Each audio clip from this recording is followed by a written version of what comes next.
আমরা কি কখনো ভেবে দেখেছি যে আমাদের শিক্ষা সেক্টরে কতটুকু ক্ষয়ক্ষতি হয়েছে, কিংবা আমাদের শিক্ষা এবং শিক্ষার্থীদের ক্ষতির পরিমাণকে আমরা নিরূপণ করতে পেরেছি? আসসালামু আলাইকুম, আমি কামরুল হাসান ইমন। আশা করি সবাই ভালো আছেন।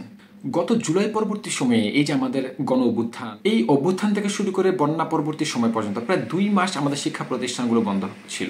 এবং বন্যা পরবর্তী সময় দেখবেন আমাদের সরকারের বিভিন্ন বিভাগ তাদের নিজস্ব ক্ষয়ক্ষতির পরিমাণ নিরূপণ করে। কৃষি বিভাগে দেখবেন তারা বলেছে তাদের প্রায় 14 লক্ষ কৃষকের 3,346 কোটি টাকার ফসল ক্ষয়ক্ষতি হয়েছে। আপনি যদি মৎস্য প্রাণী সম্পদ অধিদপ্তরের দিকে তাকান, তারা তাদের ক্ষয়ক্ষতির পরিমাণ নিরূপণ করেছে এবং বলেছে প্রায় 2,000 কোটি টাকার বেশি ক্ষয়ক্ষতি হয়েছে। আপনি দেখবেন বন্যা পরবর্তী সময়ে আমাদের নোয়াখালী থেকে শুরু করে কুমিল্লা, ফেনী এবং বৃহত্তর সিলেটের প্রত্যেকটা জেলাতে কি পরিমাণ ঘরবাড়ি নষ্ট হয়েছে, বন্যায় কি পরিমাণ ঘরবাড়ি ধ্বংস হয়েছে তার একটা ক্ষতি নিরূপণ করেছে। মৃত্যুর সংখ্যাও সরকার প্রকাশ করেছে। এবং এই এত যে ক্ষয়ক্ষতির পরিমাণ নিরূপণ করেছে, এই ক্ষয়ক্ষতির ভিড়ে আমরা কি কখনো ভেবে দেখেছি যে আমাদের শিক্ষা সেক্টরে কতটুকু ক্ষয়ক্ষতি হয়েছে, কিংবা আমাদের শিক্ষা এবং শিক্ষার্থীদের ক্ষতির পরিমাণকে আমরা নিরূপণ করতে পেরেছি? হ্যাঁ, আপনি বলতে পারেন যে শিক্ষা মন্ত্রণালয়ের মাধ্যমিক ও শিক্ষা অধিদপ্তর একটা ক্ষয়ক্ষতির পরিমাণ ঘোষণা করেছে। তারা দেখিয়েছে যে সারা বাংলাদেশে প্রায় 2,000 শিক্ষা প্রতিষ্ঠান নষ্ট হয়েছে এবং তার ভেতরে প্রায় 1,000 শিক্ষা প্রতিষ্ঠানে সহসাই শ্রেণী কার্যক্রম শুরু করা সম্ভব না, কারণ এগুলো পাঠদানের অনুপযোগী হয়ে পড়েছে। এগুলো তো হলো প্রাতিষ্ঠানিক একটা হিসেব, কিন্তু আমাদের শিক্ষা এবং শিক্ষার্থীদের কি পরিমাণ ক্ষতি হয়েছে সেই ক্ষতিটাকে আমরা নিরূপণ করতে পেরেছি? কিংবা এই যে গত 2 মাস ধরে শিক্ষা প্রতিষ্ঠানগুলো বন্ধ ছিল, কার্যত শিক্ষা স্থবির ছিল, শিক্ষার কতটুকু ক্ষতি হলো? শিক্ষার্থীদের মানসিক অবস্থার কতটুকু ক্ষতি হলো? তারা এখনো মেন্টালি ট্রমাটাইজড হয়ে আছে। কিন্তু এই যে শিক্ষার্থীদের মানসিক অবস্থার পরিবর্তন কিংবা তাদের মানসিক অবস্থার যে একটা ক্ষতি হলো, এই ক্ষতিটাকে আমরা নিরূপণ করতে পারছি? এই পরিবর্তনের সাথে আমাদের শিক্ষা সেক্টর কিভাবে খাপ খাবে, আমরা যারা শিক্ষা সেক্টরে আছি আমরা কিভাবে এই পরিবর্তিত পরিস্থিতিতে শিক্ষার্থীদের সাথে ডিল করব, এই ব্যাপারগুলোকে নিয়ে কোনো আলোচনা হচ্ছে?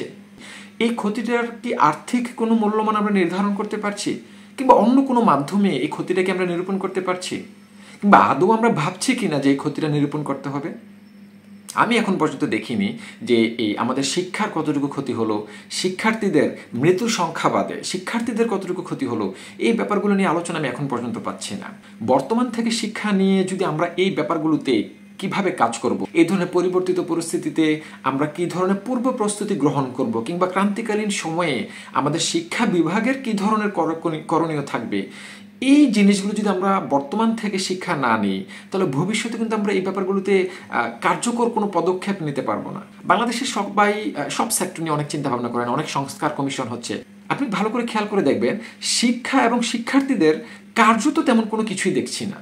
শিক্ষার কতটুকু ক্ষতি হলো, শিক্ষার্থীদের কতটুকু ক্ষতি হলো, এই শিক্ষার্থীদের ডেভেলপমেন্টের জন্য আমাদের কি কি করতে হবে, শিক্ষার জন্য কি কি করতে হবে, এই যে ক্ষতিটা পুষিয়ে নিতে হবে, আমরা কিভাবে আসলে এই ক্ষতিটা পুষিয়ে নিব, কিংবা কোন উপায়ে আমরা খুব স্বল্প সময়ে এই ক্ষতিটা পুষিয়ে নিতে পারবো, এই ব্যাপারে কি খুব বেশি আলোচনা হচ্ছে, কিংবা আমরা কি কোনো পদ্ধতি গ্রহণ করছি, কিংবা পদ্ধতি আদৌ আছে আমাদের?